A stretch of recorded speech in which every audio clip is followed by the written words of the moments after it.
Hello dear students and viewers, अस्सलाम वालेकुम। कैसे हैं आप सब? उम्मीद करता हूं कि आप सब खैरियत से होंगे, ज़बरदस्त होंगे। जैसा कि आप सब जानते हैं कि मेजरमेंट का जो चैप्टर है, इसका लेक्चर नंबर 1 हमने जो है वो इसको डिस्कस किया प्रीवियस वीडियो के अंदर। अगर आपने वो वीडियो नहीं देखा तो डिस्क्रिप्शन में उसका लिंक आपको मिल जाएगा, वो आप लाजमी देख लें। आज मेजरमेंट का सेकंड लेक्चर है और सेकंड लेक्चर में आज हम स्टडी करने जा रहे हैं इंटरनेशनल सिस्टम ऑफ यूनिट्स, या फिर एसआई सिस्टम को हम जो है वो डिस्कस करेंगे। ये बहुत ही ज़्यादा जो है वो अहम चैप्टर है अगर फिजिक्स में देखें, क्योंकि फिजिक्स की जो बुनियाद है ये है ही मेजरमेंट के ऊपर। जितनी भी क्वांटिटीज़ हैं फिजिक्स में, उनकी कोई ना कोई मेजरमेंट होती है और किसी जो है वो पर्टिकुलर इंस्ट्रूमेंट के थ्रू होती है। तो मेजरमेंट जो है ये एक बेसिक और फंडामेंटल एलिमेंट है फिजिक्स का। इसके बगैर जो है वो फिजिक्स की जो इमारत है वो खड़ी नहीं हो सकती। फाउंडेशंस जो है फिजिक्स की, ये उनमें से जो इंटरनेशनल सिस्टम ऑफ यूनिट्स है या फिर जो है वो सिस्टम ऑफ यूनिट्स है, ये एक फाउंडेशन है। तो इसलिए इसको सीखना बहुत ही ज़्यादा अहम है, इसकी इम्पोर्टेंस एक अपनी जगह पर है। इसी तरह से जो एग्ज़ाम्स हैं उनमें जो है वो बाज़ा औक़ात जो है वो इसके जो है वो क्वेश्चन आ जाते हैं, और सम टाइम एंटी टेस्ट के अंदर भी इसके क्वेश्चन आ जाते हैं। तो इसलिए भी जो है ये इम्पोर्टेंट है आज का लेक्चर।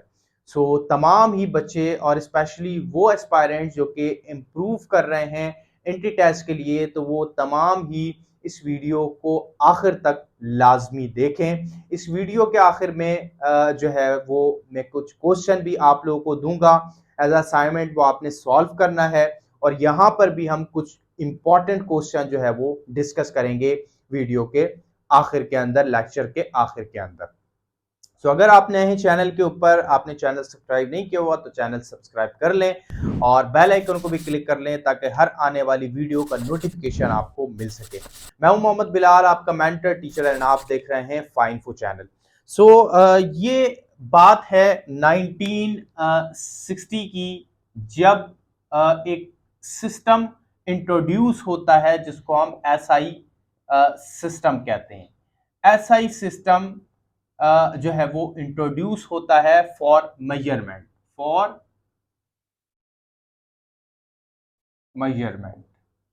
मेजरमेंट के लिए जो है वो एक सिस्टम यूज होता है। तो इससे पहले क्या था?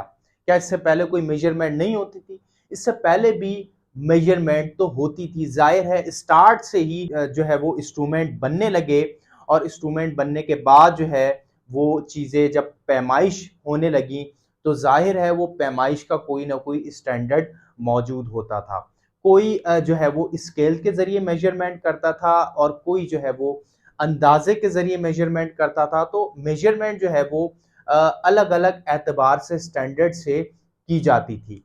लेकिन फिर जो है कुछ वक्त गुजरने के बाद कुछ जगहों पे, दुनिया भर की कुछ जगहों पे अलग अलग जो है वो सिस्टम ऑफ यूनिट्स में जो क्वांटिटीज हैं, फिजिकल क्वांटिटीज, वो मैयर होने लगी। तो उसके बाद क्या होता था कि जब अलग अलग यूनिट्स के अंदर चीज़ें मैयर की जाती थी, तो एक जगह से दूसरी जगह सफ़र करने वाले जो लोग थे, उनको पैमाइश के अंदर काफ़ी दिक्कत आती थी, काफ़ी परेशानी होती थी। क्योंकि लेट्स सपोज इंग्लैंड के अंदर अगर एक क्वांटिटी है लेंथ, वो अगर मेजर हो रही है फुट के अंदर, तो वही क्वांटिटी जो है वो यूरोप के किसी शहर के अंदर, या फिर जो है वो किसी सिटी या किसी इलाके के अंदर वो मेजर हो रही है सेंटीमीटर के अंदर।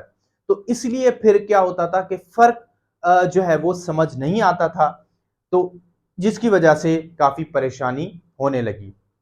फिर वक्त गुजरने के बाद 1960, ये वो साल था कि जब एक नए सिस्टम ऑफ यूनिट का जो है वो शुरुआत हुई। एक नए सिस्टम ऑफ यूनिट जो है उसको इंट्रोड्यूस करवाया गया। दुनिया भर के जो साइंटिस्ट थे ये जमा हुए और एक जो है वो जनरल कॉन्फ्रेंस की पेरिस के अंदर, जिसका नाम रखा गया International Bureau of Weight and measures.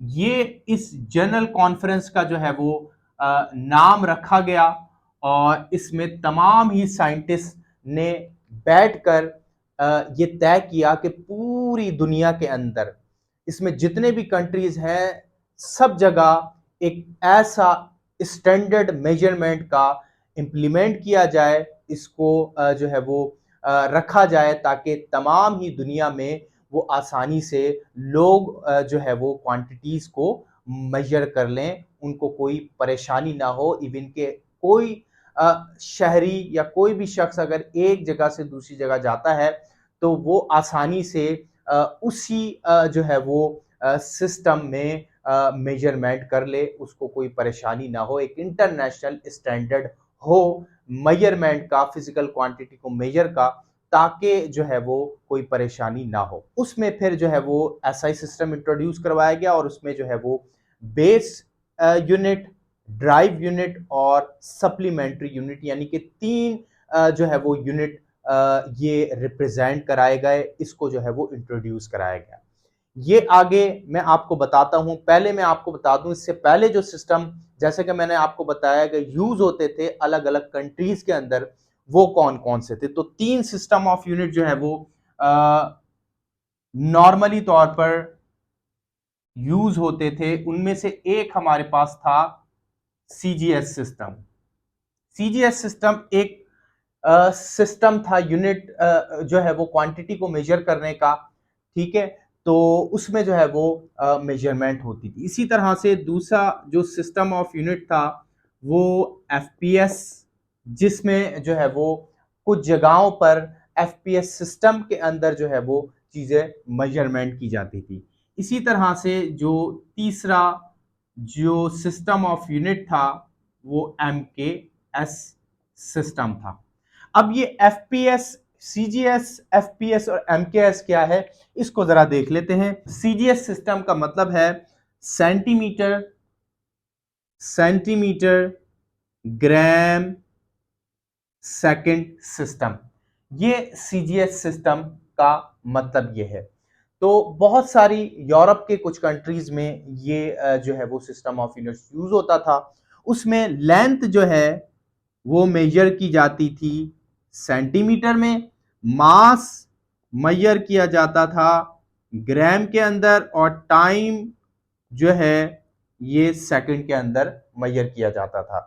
इसीलिए इसी तरह से एफपीएस सिस्टम यूज होता था जो है वो इंग्लैंड के अंदर। इंग्लैंड के अंदर जो है वो ये एफपीएस सिस्टम यूज हुआ करता था, और इसको इंपीरियल सिस्टम भी हम कहते हैं।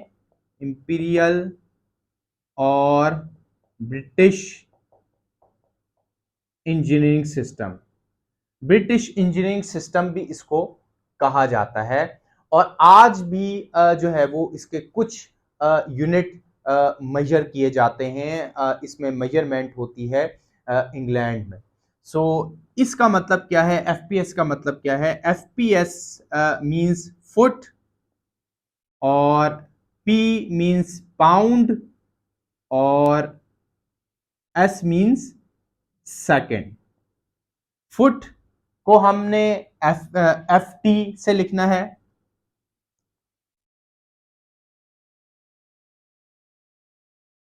सो एफ मींस फुट, और पी मींस पाउंड, और S means second.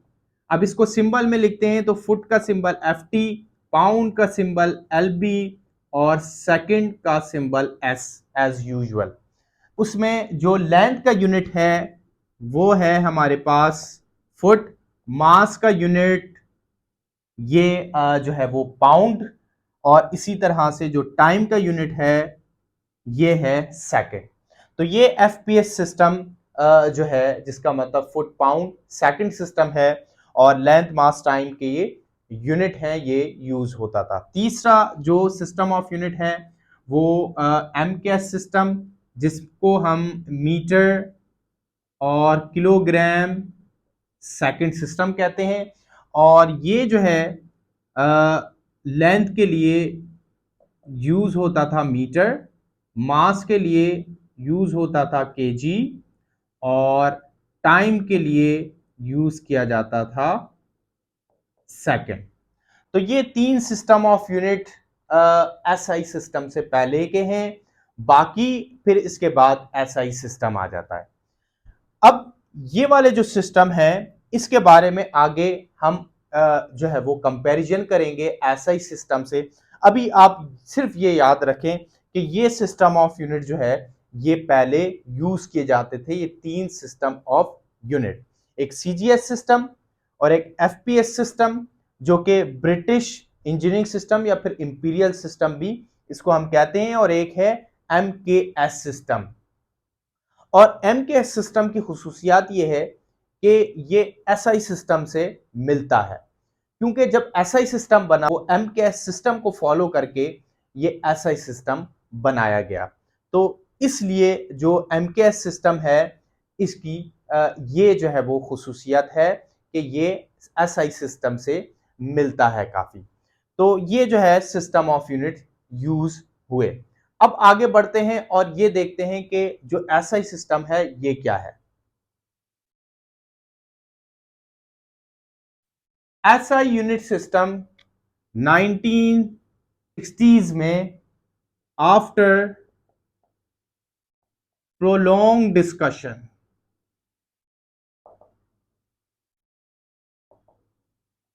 Of scientist की प्रोलॉन्ग डिस्कशन के बाद ये इंट्रोड्यूस करवाया गया, और इसमें हमारे पास जो है वो बेसिकली तीन जो है वो यूनिट इंट्रोड्यूस कराए गए। एक जो यूनिट इंट्रोड्यूस करवाया गया ये बेस यूनिट, और दूसरा इसमें यूनिट ड्राइव यूनिट। तो ये तीन सिस्टम ऑफ यूनिट है हमारे पास, एक बेस यूनिट, दूसरा ड्राइव यूनिट, तीसरा सप्लीमेंट्री यूनिट।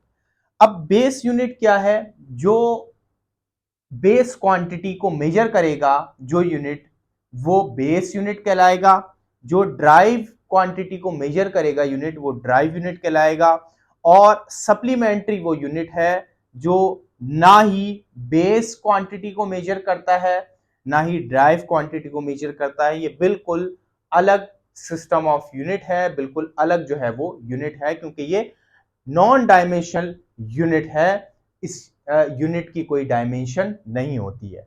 अब इसमें हमारे पास जो बेस यूनिट है इसमें हमारे पास 7 यूनिट आ जाते हैं, जैसे कि लेंथ का यूनिट हमारे पास है मीटर, और इसका जो सिंबल है वो है एम। ठीक है। अच्छा, यहां पर एक बात याद रखने वाली है कि जो हमारे पास base system of base unit है ये 7 यूनिट है बेस, और साथ में हमने इस चीज का ख्याल रखना होता है कि अगर हमने यूनिट को कंप्लीट लिखना है, यानी कि पूरा उसको हमने अल्फाबेट के अंदर लिखना है, तो स्टार्टिंग का जो अल्फाबेट होगा ये स्मॉल रखना है, और अगर हम सिंबल से इसको रिप्रेजेंट कराएंगे तो स्मॉल एम से हमने इसको रिप्रेजेंट कराना है। ये होगा इसका सिंबल, और ये इसका यूनिट, और ये क्वांटिटी। इसी तरह से अगर हम मास का यूनिट देखें तो मास का यूनिट होता है किलो ग्राम, और इसका सिंबल होगा हमारे पास के जी सिंबल होगा। नेक्स्ट है टाइम। तो टाइम का जो यूनिट है वो है सेकंड, और इसका सिंबल एस है। ठीक है, सिंबल भी याद रखना है आपको और ये यूनिट भी याद रखना है। जैसे कि मैंने आपको बताया कि अगर आपने वैल्यू के साथ या फिर जब फिजिकल क्वांटिटी को मेजर कर रहे हैं उसके साथ अगर यूनिट आप लगा रहे हैं तो या तो आप ये लिखें विद स्पेलिंग, लेकिन उसमें आपने ये ख्याल रखना है कि स्टार्टिंग का अल्फाबेट आपने स्मॉल रखना है, और अगर सिंबल आपने पुट करना है तो सिंबल इस तरह से आपने पुट करना है। अब एक और चीज का यहाँ पे ख्याल रखें कि जब भी आप कोई क्वांटिटी मेजर कर रहे हो, लेट सपोज आपने लेंथ को मेजर करना है, लेंथ ऑफ रॉड को मेजर किया है आपने, जो कि बराबर है 20 सेंटीमीटर। जब आपने सेंटीमीटर लिखना है तो थोड़ा सा आपने गैप दे के लिखना है, और अगर आप कंप्लीट लिखेंगे, सिंबल नहीं लिखना चाह रहे, तो फिर आपने बिल्कुल क्लोज करके सेंटीमीटर इस तरह से लिखना है आंसर के अंदर। ठीक है, ये अक्सर कॉपी चेक करते वक्त हम ये चीजें नोट करते हैं। बच्चे जो है वो इसको जो यूनिट है कंप्लीट यूनिट लिखते हैं तो उसका अल्फाबेट पहले तो बड़ा बना देते हैं और काफी गैप जो है वो देकर लिखते हैं। तो इस चीज का आप ख्याल रखें कि जब भी आप कोई चीज मेजरमेंट करके लिखें, उसके साथ यूनिट लिखें, तो यूनिट को बिल्कुल आपने क्लोज रखना है और जो फर्स्ट अल्फाबेट है उसका स्मॉल बनाना है। और अगर आप सिंबल लिखते हैं तो सिंबल में 20 और फिर गैप देके सेंटीमीटर, इस तरह से आपने आंसर में लिखना है। अब आगे हम देखते हैं, तो आगे हमारे पास है टेम्परेचर। टेम्परेचर का जो यूनिट होता है वो होता है केल्विन, और इसका सिंबल है कैपिटल के। अब ये देखें आप, यहां पे जो केल्विन जो यूनिट है टेम्परेचर का, इसका सिंबल जो है वो कैपिटल के है। कैपिटल के से आपने इसको रिप्रेजेंट कराना है। जबकि अगर आप ये यूनिट लिखेंगे, सिंबल नहीं लिख रहे, तो फिर आपने इसको स्मॉल लिखना है। बाकी आप अगर देखें सिंबल तो स्मॉल है, सिर्फ जो केल्विन है इसका कैपिटल बनाना है। इस चीज का भी ख्याल रखना है। अब आगे हम देखते हैं,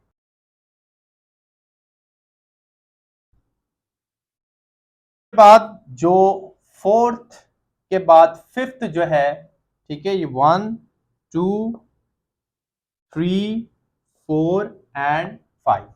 5 में हमारे पास है इलेक्ट्रिक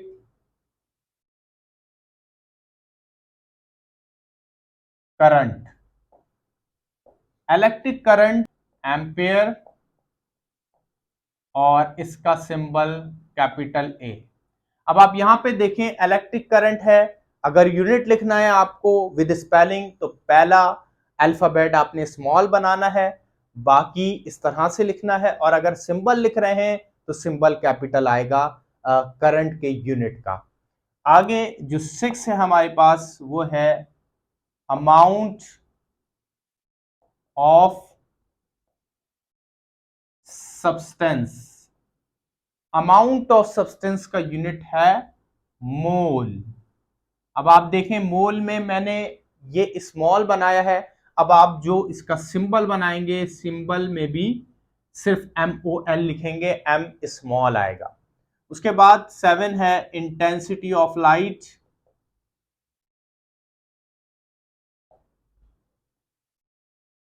या आप इसको लुमिनस इंटेंसिटी भी कह सकते हैं। इसका यूनिट है कैंडेला। स्मॉल अल्फाबेट से स्टार्ट करेंगे और सिंबल लिखना है तो CD। ये 7 बेस यूनिट जो है, इसके ऊपर तमाम ही ड्राइव यूनिट जो है, इनकी बिल्डिंग जो है वो बिल्डिंग ब्लॉक्स बनी हुई है। ये फाउंडेशन है इस ड्राइव यूनिट के, ये याद रखिएगा। सिस्टम ऑफ यूनिट ये फिजिक्स की बुनियाद है, एसआई सिस्टम स्पेशली। और एसआई सिस्टम के अंदर जो हमारे पास बेस यूनिट है, ये बुनियाद है ड्राइव यूनिट की। आगे ड्राइव यूनिट के बिल्डिंग ब्लॉक्स बनने हैं इसी 7 यूनिट के ऊपर। तो इसलिए इन 7 यूनिट को अच्छे से याद कर रहे हैं, और इसके सिंबल भी आपको पता होने चाहिए। और जैसे कि मैंने बताया कि आपने आंसर के साथ इसको कैसे लिखना है ये भी आपको पता होना चाहिए। अब आगे हम ड्राइव यूनिट देखते हैं। सो ड्राइव यूनिट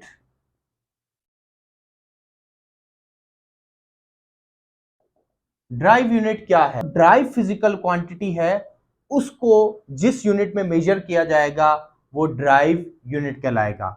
अब जैसे कि फोर्स है, फोर्स है न्यूटन। अब इसका सिंबल क्या होगा? इसका सिंबल है N। अब ये हमारे पास ड्राइव यूनिट है। अब आपने देखा क्वांटिटी को मैंने एफ लिखा, फोर्स लिखा, ठीक है, ये हमारे पास फिजिकल क्वांटिटी, ये इसका यूनिट न्यूटन। पहला अल्फाबेट आप चेक करें स्मॉल है, फिर उसके बाद सिंबल लिखना है, सिंबल कैपिटल आएगा, ठीक है। अब होता क्या है कि सवाल एक आता है हमारा इस तरह से कि write down the drive unit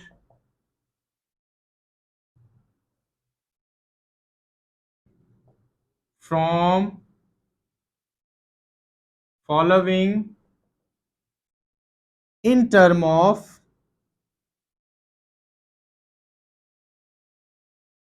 base unit. तो सवाल ये बनता है कि जो ड्राइव यूनिट है ये हमें दिए जाते हैं, इसको हमने बेस यूनिट की टर्म में लिखना होता है।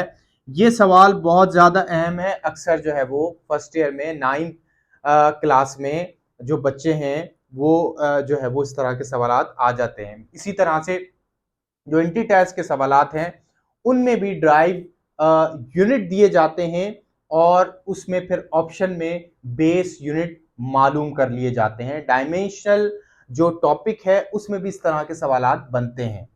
सो अब इसको किस तरह से हमने लिखना है, न्यूटन हमारे पास ये यूनिट हो जाता है, ये हमारे पास यूनिट है। अब इसका सिंबल है एन और इसको हमने बेस में लिखना है। तो हम जानते हैं न्यूटन जो है वो ये फोर्स का यूनिट है और फोर्स किसके बराबर है, एमए के।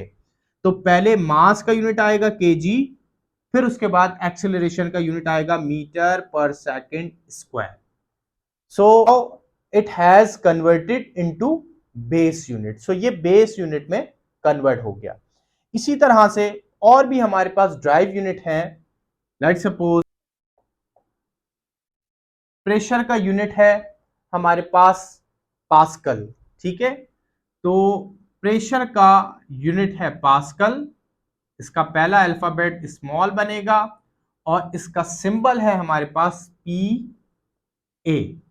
पी ए इसका सिंबल है पास्कल प्रेशर, और इसको भी हमें बेस यूनिट में कन्वर्ट करना होता है। इसको हम कैसे करेंगे, तो पास्कल ये यूनिट हो गया प्रेशर का, इसका सिंबल पी ए।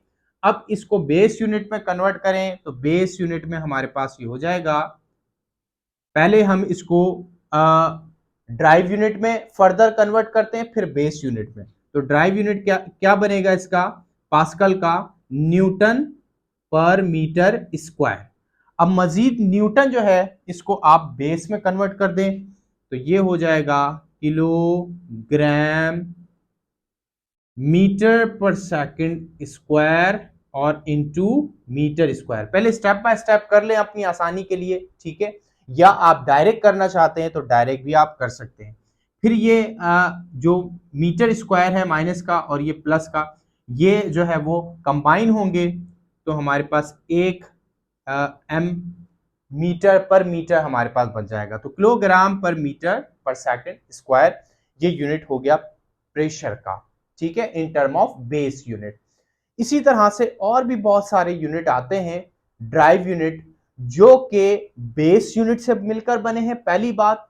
और दूसरी बात यह है कि उनके यूनिट को आपने किस तरह लिखना है। अगर आपने कंप्लीट स्पेलिंग में लिखना है तो पहला अल्फाबेट स्मॉल होगा, सिंबल में लिखना है तो सिंबल जो है वो इस तरह से होगा कैपिटल में, और अगर आपने बेस यूनिट की टर्म में लिखना है तो फिर उसको कैसे कन्वर्ट करना है। तो इस तरह की जो है वो कंडीशन अक्सर एग्जाम में आ जाती है। अब हम ये ड्राइव यूनिट थे, इसी तरह के और भी बहुत सारे ड्राइव यूनिट आप बना सकते हैं, क्योंकि जो ड्राइव फिजिकल क्वांटिटीज हैं हमारे पास वो अनलिमिटेड हैं। इसी तरह से जो उसके यूनिट भी होंगे ड्राइव यूनिट वो भी अनलिमिटेड होंगे। तो आप कई यूनिट जो है वो बना सकते हैं, ड्राइव क्वांटिटी से निकाल कर बहुत सारे ड्राइव यूनिट बना सकते हैं और फिर उनको फर्दर जो है वो बेस यूनिट की टर्म में लिख सकते हैं। तो ये आपने जो है, ये मैं आपको असाइनमेंट देता हूं कि आपने जो है वो असाइनमेंट में पहला सवाल अभी मैं आपको दे रहा हूं, इसके बाद लास्ट क्लास के आखिर में भी आपको दूंगा। तो अभी इस टॉपिक से रिलेटेड असाइनमेंट आपने करना है और मुझे चेक कराना है। बाकी इसके बाद जो टॉपिक है सप्लीमेंट्री यूनिट, उसमें से भी मैं आपको एक सवाल दूंगा। इस टॉपिक का सवाल आप लिख लें और वो है कि आपको ड्राइव यूनिट जो है ये बेस यूनिट की टर्म में लिखना है। ठीक है, आपने ड्राइव यूनिट लिखना है बेस यूनिट की टर्म में। कौन कौन से ड्राइव यूनिट? मोमेंटम का ड्राइव यूनिट लिखना है in term of base unit. दूसरा आपने लिखना है टॉर्क का, और तीसरा आपने लिखना है डेंसिटी का। तो ये तीन आपने फॉर्मूलाज लिखने हैं in term of base unit. ये मैंने जो है वो क्वांटिटीज आपको बताई हैं। अब ये ड्राइव क्वांटिटी है तो इसके यूनिट भी ड्राइव यूनिट होंगे, और फिर आप इसको इजीली बेस यूनिट में कन्वर्ट कर लेंगे, बेस यूनिट की टर्म में आप लिख लेंगे। पहला सवाल आपके असाइनमेंट के लिए ये है, तो आप नोट डाउन कर लें। अब आगे बढ़ते हैं।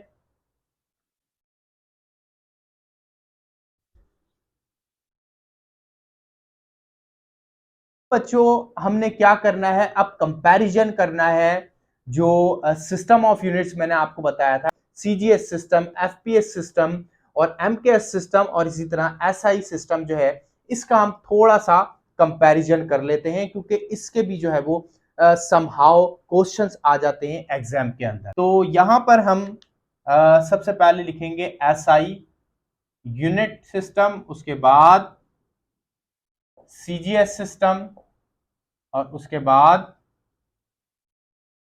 FPS system. ये तीन सिस्टम ऑफ यूनिट्स को हम कंपेयर करेंगे। एमकेएस सिस्टम जैसे कि मैंने आपको बताया कि जो है वो एसआई सिस्टम उससे मिलकर बना है। सो हम कह सकते हैं MKS system, SI system is modified version of MKS system. So MKS system का मॉडिफाइड वर्जन ये है एसआई सिस्टम, इसलिए हम एमकेएस सिस्टम नहीं लिख रहे। अब आगे हम बढ़ते हैं, तो सबसे पहले हम देखते हैं लेंथ का यूनिट। तो लेंथ हमारे पास यहां पे एक कॉलम और क्वांटिटी का बना लेते हैं। ये हमारे पास होगी क्वांटिटी, यहां पर हम लिखेंगे फिजिकल क्वांटिटी। फिजिकल क्वांटिटी यहां पे आएगी, ये इसका यूनिट सीजीएस सिस्टम में और एफपीएस सिस्टम में। लेंथ का यूनिट हमारे पास मीटर होता है, सो 1 मीटर। यहां पे लेंथ का यूनिट सेंटीमीटर है, कितने सेंटीमीटर? 100 सेंटीमीटर होंगे, 100 सेंटीमीटर हो जाएंगे। और यहां पे लेंथ का यूनिट फुट है, सो 1 मीटर बराबर होता है 3.28 फीट। 3.28 फिट के बराबर होता है, और इसका सिंबल होता है एफ याद रखिएगा। ठीक है, 1 मीटर बराबर है 100 सेंटीमीटर और 1 मीटर बराबर है 3.28 फिट के। अब आगे मास को अगर हम देखें तो मास का यूनिट यहां पर हमारे पास है केजी, इसका सिंबल हम यहां पे लिख रहे हैं। और यहां पर सीजीएस सिस्टम में जो मास बनेगा ग्राम, तो ये 1000 ग्राम हो जाएगा। और यहां पर एफपीएस सिस्टम में ये हो जाएगा 2.20 पाउंड मास। अब यहां पे अगर आप देखें तो पाउंड को हम किससे रिप्रेजेंट करा रहे हैं? एल बी से। एल बी क्या है, अक्सर कंफ्यूजन होती है बच्चों को। एल बी बेटा लिब्रा है, लिब्रा का शॉर्ट फॉर्म एल बी है। और व्हाट इज लिब्रा? लिब्रा जो है ये ग्रीक माइथोलॉजी में इसको जो है वो मीजान की अलामत समझा जाता है।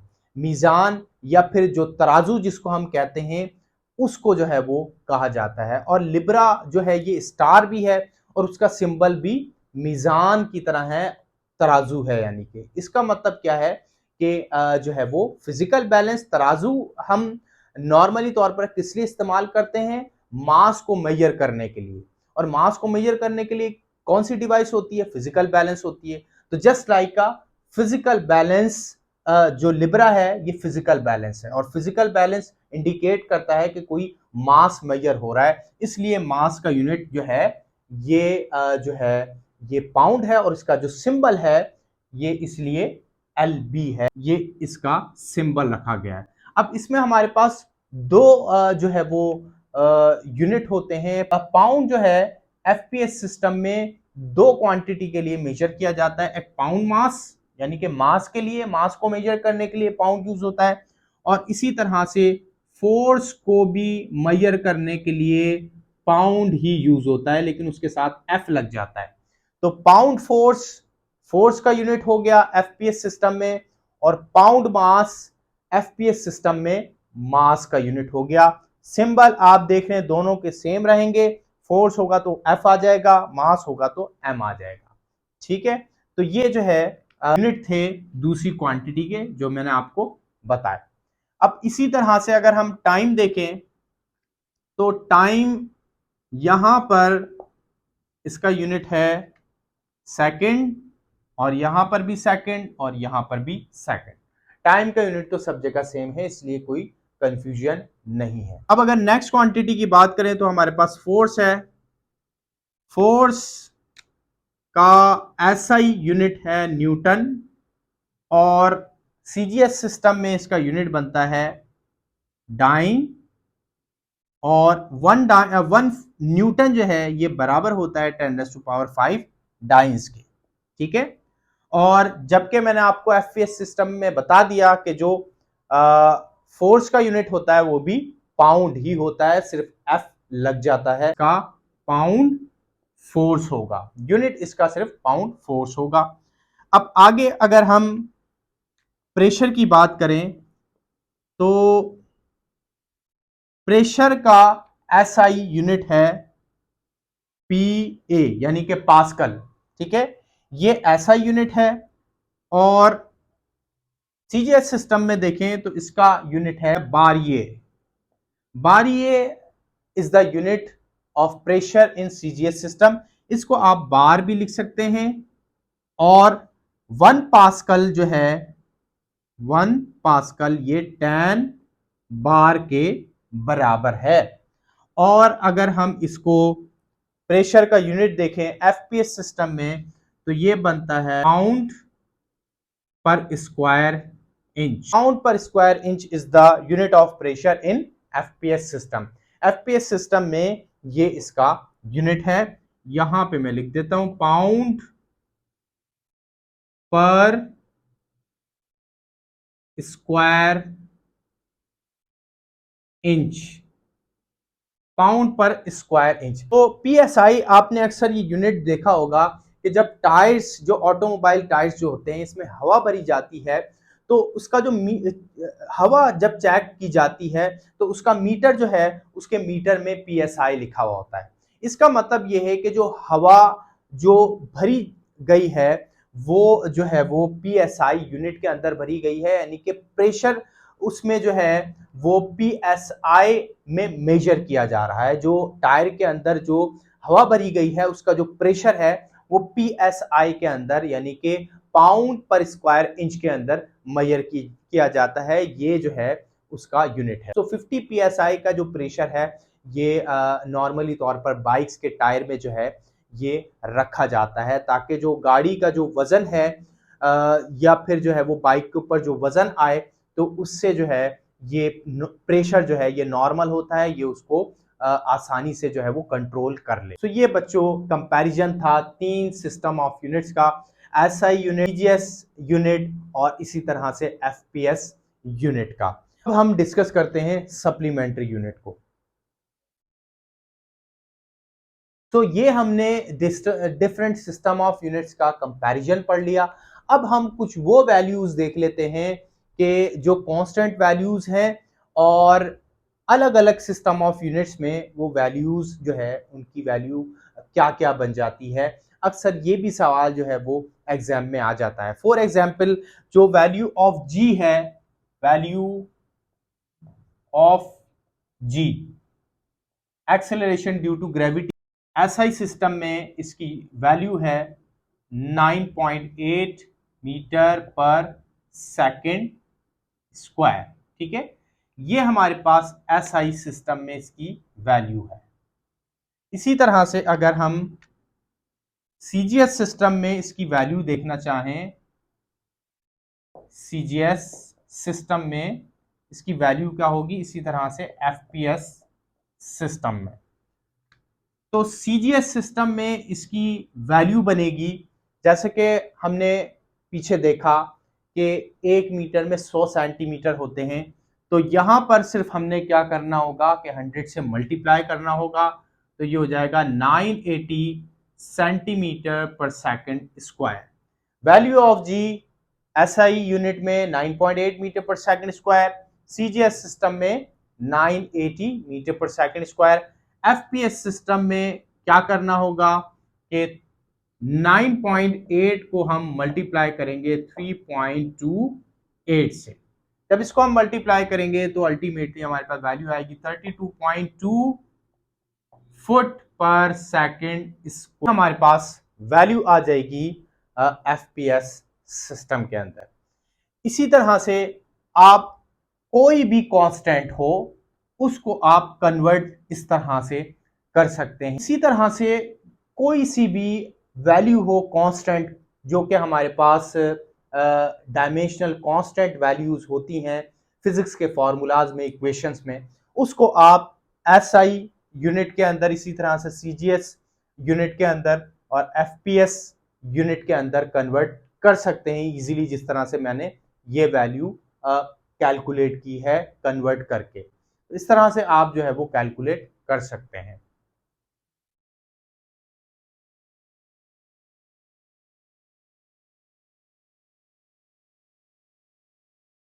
सप्लीमेंट्री यूनिट की बात कर लेते हैं। तो सप्लीमेंट्री यूनिट बेटा वो होते हैं कि जो ना बेस यूनिट होते हैं ना ड्राइव यूनिट होते हैं, इनको एक अलग ब्लॉक में रखा गया है क्योंकि ये डायमेंशनल लेस यूनिट है। ठीक है, ये इसमें जो क्वांटिटीज हैं हमारे पास, ये डायमेंशन लेस क्वांटिटीज के यूनिट हैं, तो लिहाजा इसको अलग कैटेगरी में रखा गया है। इसमें हमारे पास 2 यूनिट हैं और दूसरा यूनिट है हमारे पास स्टेरेडियन। एक है रेडियन, दूसरा है स्टेरेडियन। 2 यूनिट जो है ये सप्लीमेंट्री यूनिट है। Radian it is an angle subtended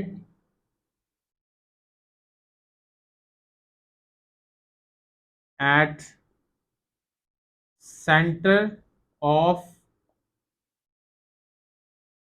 circle by arc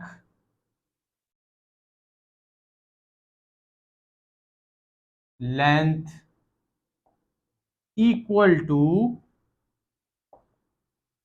radius of circle.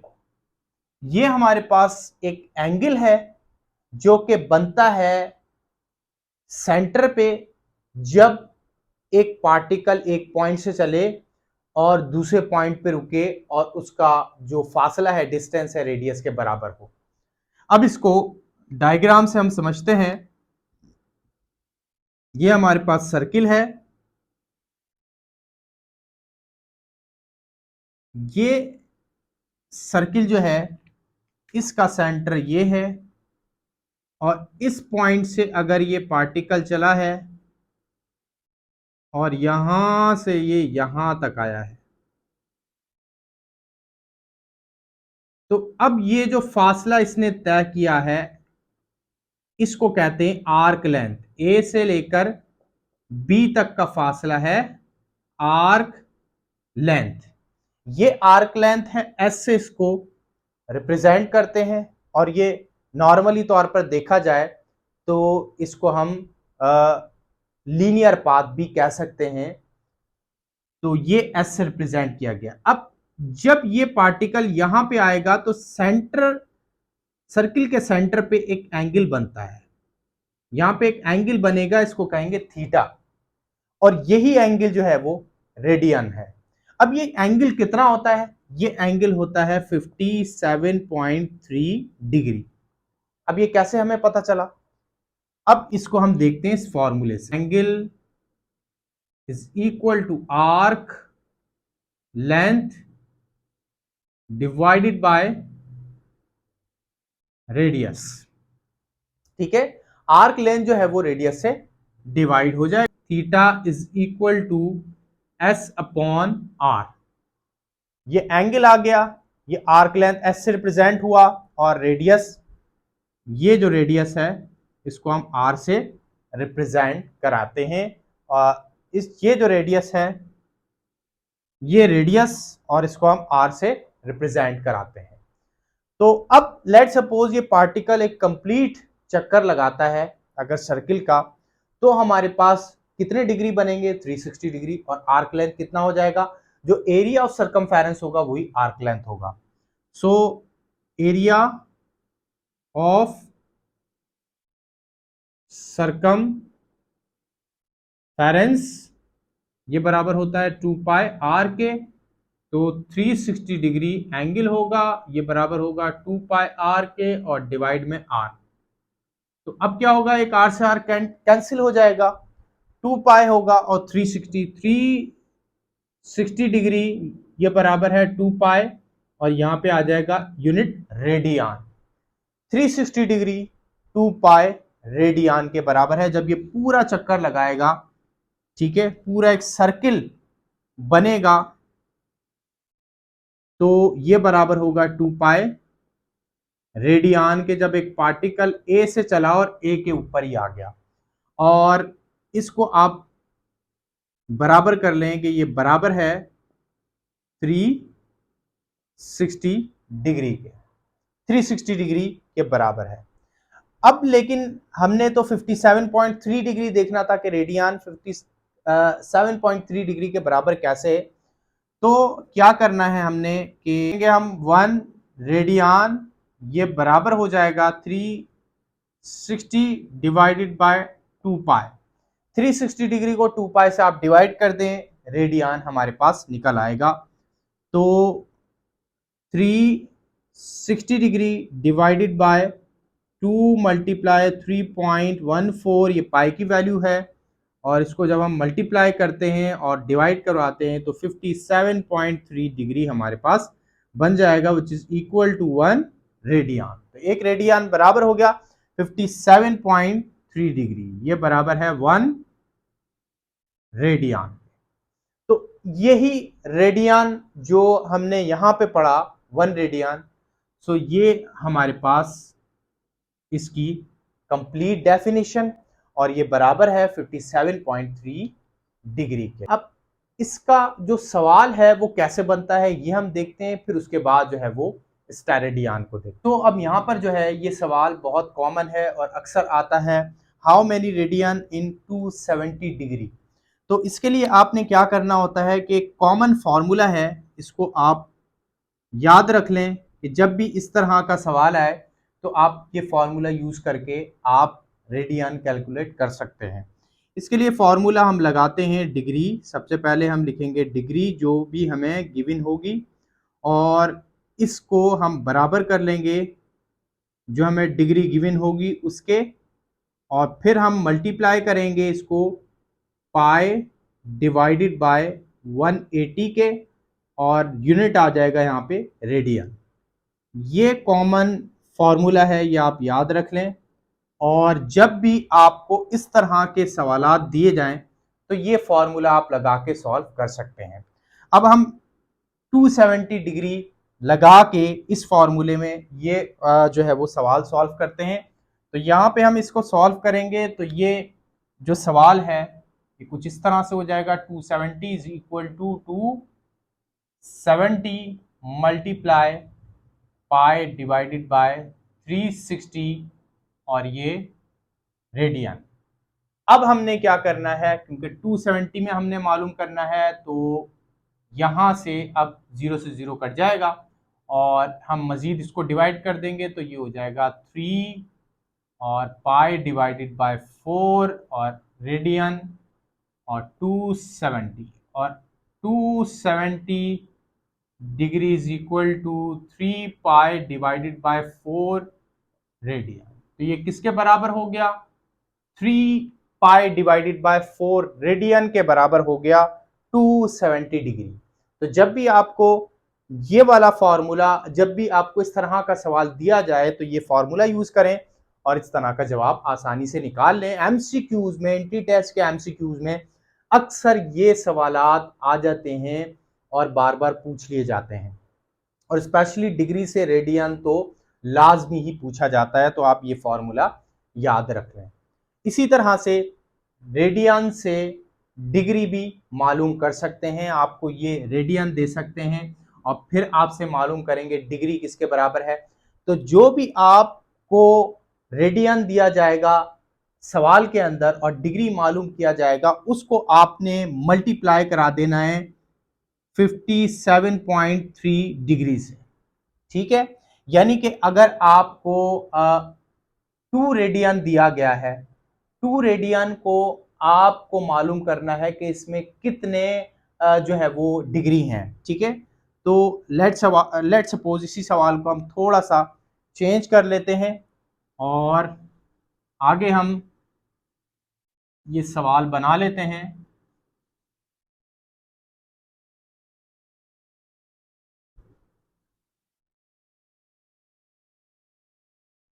आगे हम ये सवाल बना लेते हैं, हाउ मैनी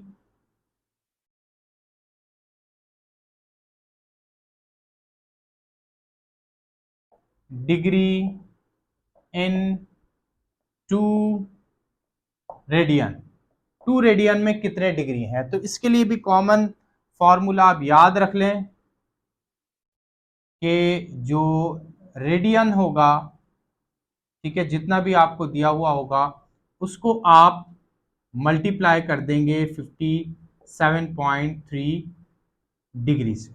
ठीक है, ये आपने कॉमन फॉर्मूला याद रख लेना है और फिर आप आसानी से कैलकुलेट कर लेंगे। लेट्स सपोज 2 आपने मालूम करना है 2 रेडियन, तो 2 से आप इसको मल्टीप्लाई करा दें तो आपके पास जवाब आ जाएगा 2 रेडियन। तो जो है 2 रेडियन बराबर हो जाएगा 114.6 डिग्री।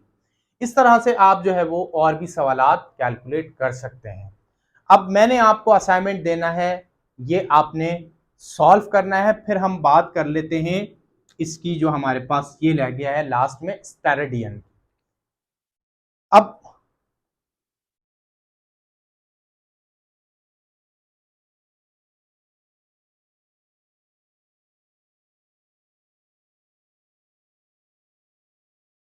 तो असाइनमेंट का सवाल आप लिख लें,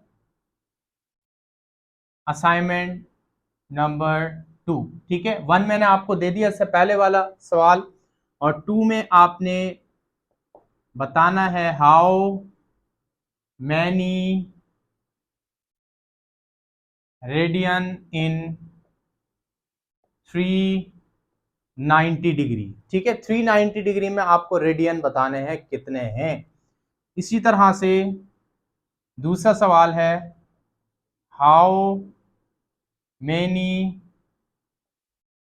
डिग्री इन 6 रेडियन। 6 रेडियन में बताना है आपको कि कितने डिग्री हैं। तो ये 2 सवाल आपका असाइनमेंट है, आपने इसको नोट डाउन कर लेना है। ठीक है, नोट डाउन कर लें आप इसको।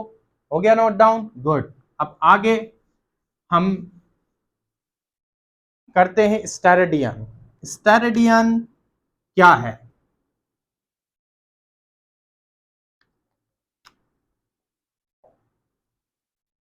स्टेरेडियन,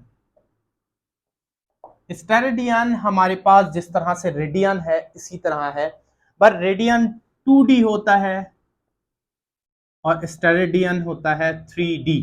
ठीक है, 3D क्या है? ये the angle subtended at center of solid sphere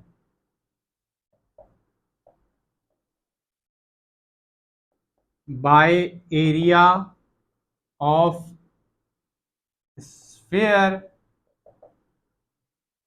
equal to square of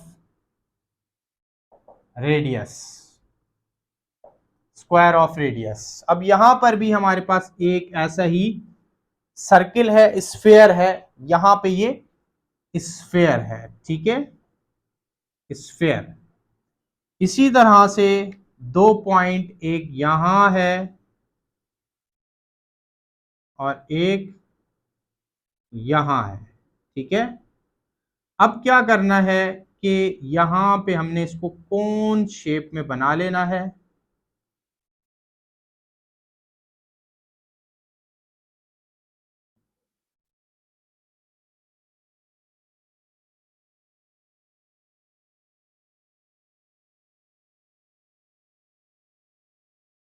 अब आप देख रहे हैं ये कोन शेप में ये बन गया है, इट मींस ये हो गया इसका एरिया, ठीक है। ये है स्फीयर, जैसे कि मैंने आपको बताया।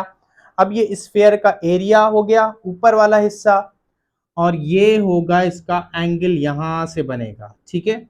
यहां से सेंटर से इस एरिया का एंगल सबटेंड होगा, ठीक है।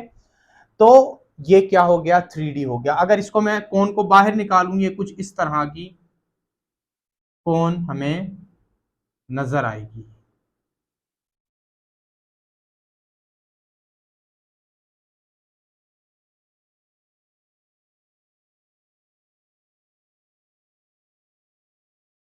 ठीक है, ये कोन जिस तरह से आइसक्रीम होती है, हम बड़े शौक से खाते हैं आइसक्रीम, बिल्कुल इसी तरह से ये कोन है, ठीक है। तो ये आप देख सकते हैं, ये 3D कोन है।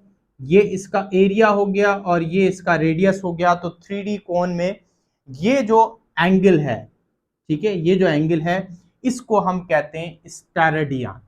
यही स्टेरेडियन है, क्योंकि जो सर्किल में हमने पढ़ा उसमें क्या था कि जो सर्किल था उसका सिर्फ जो सरकमफेरेंस ऊपर का जो हिस्सा था, आर्क लेंथ, ठीक है, आर्क लेंथ, ठीक है, सरकमफेरेंस, यही हमारे पास स्टेरेडियन था। और ये जितना आगे बढ़ता जाएगा स्टेरेडियन भी बढ़ता जाएगा, ठीक है। और एक पूरे कंप्लीट सर्किल में हमारे पास 6 रेडियन होते हैं, 6 रेडियन नॉर्मली तौर पर। अब जो हमारे पास ये है सॉलिड स्फीयर में जो स्टेरेडियन है, ये स्टेरेडियन कितना होता है, कितने डिग्री का होता है, इस पूरे स्फीयर में कितने स्टेरेडियन होंगे, इसको हम देख लेते हैं। और उसी फॉर्मूले से, जैसा कि मैंने इससे पहले रेडियन का हमने फॉर्मूला किया, उसी तरह के एक फॉर्मूले से इसको हम सॉल्व करते हैं। तो इसका फॉर्मूला है कुछ इस तरह से, angle is equal to area of sphere divided by radius square, ठीक है, या स्क्वायर ऑफ रेडियस भी कह सकते हैं। तो ये हो गया एंगल, और ये हो गया हमारे पास इसका एरिया 4πr², ठीक है। एरिया ऑफ स्फीयर जो होता है ये होता है 4πr², एरिया 4πr² के बराबर होता है स्फीयर का, और डिवाइड में r² है, तो r² से r² कट जाएगा, क्या बचेगा, angle is equal to 4π steradian, ठीक है। और स्टेरेडियन का जो सिंबल होता है वो एस आर होता है। एस आर से, जिस तरह से रेडियन को हमने RAD से डिनोट कराया, इस तरह से स्टेरेडियन हमारे पास SR से डिनोट होगा। तो अब 4 पाई स्टेरेडियन कितने डिग्री के बराबर है? ये हमारे पास बराबर है 360 डिग्री के। 360 डिग्री में 4 पाई स्टेरेडियन होंगे। लेकिन अगर हमने एक स्टेरेडियन निकालना है, उसके लिए क्या करना होगा? 4 पाई को हम डिवाइड में कर देते हैं इसके, तो ये हो जाएगा हमारे पास 1 SR स्टेरेडियन, ये बराबर है 360 divided by 4 pi which is equal to 360 divided by 4 multiply 3.14 which is equal to 12.56 बनेगा। इसको आप डायरेक्ट लिख लें 12.56, ये बराबर हो जाएगा 28.7 डिग्री के। सो 1 SR स्टेरेडियन 28.7 डिग्री के बराबर होगा। ठीक है, इसी तरह से अब ये जो कोण है, जो कोण हमने निकाली है, इसका जो डिग्री अगर हम देखें तो इसका डिग्री कितना है? 28.7 डिग्री। 28.7 डिग्री का ये एक कोण है सॉलिड स्फीयर का। इसने जो डिग्री कवर करके रखा है इस पूरे सॉलिड स्फीयर के अंदर, वो कितना करके रखा है? 28.7 डिग्री। ठीक है, 360 का, 360 डिग्री का इसने कितना कवर किया है? 28.7 डिग्री। जबकि रेडियन में हमने देखा था कि उस सर्किल का जो 360 डिग्री का जो सर्किल था उसका उसने कितना कवर किया था? 57.3 डिग्री कवर किया था।